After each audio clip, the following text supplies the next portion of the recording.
نماز جنازہ اکثر لوگ پڑھتے ہیں، لیکن اکثر لوگوں کو اس بارے میں علم نہیں کہ نماز جنازہ میں کتنے فرض ہوتے ہیں۔ اور آج کی ویڈیو میں یہی بتانے کی کوشش کروں گا کہ نماز جنازہ میں کتنے فرض ہوتے ہیں۔ اگر وہ فرض ادا نہ کیا جائیں تو نماز جنازہ ادا نہیں ہوگی۔ نماز جنازہ فرض کفایہ ہے۔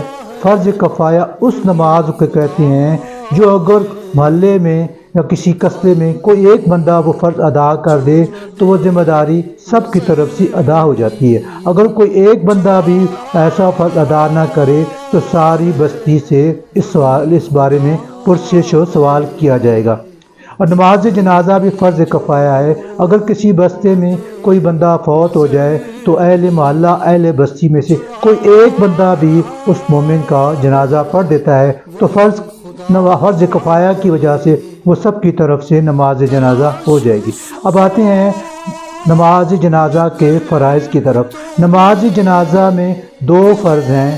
پہلا فرض یہ ہے قیام کرنا یعنی کھڑے ہونا، اور دوسرا فرض نماز جنازہ کا ہی ہے 4 تکبیریں کہنا۔ اگر یہ دو فرض ادا نہ کیا جائیں تو نماز جنازہ ادا نہیں ہوگی۔ اللہم صلی علی محمد وعلی آل محمد وبارک وسلم وصلی علیہ۔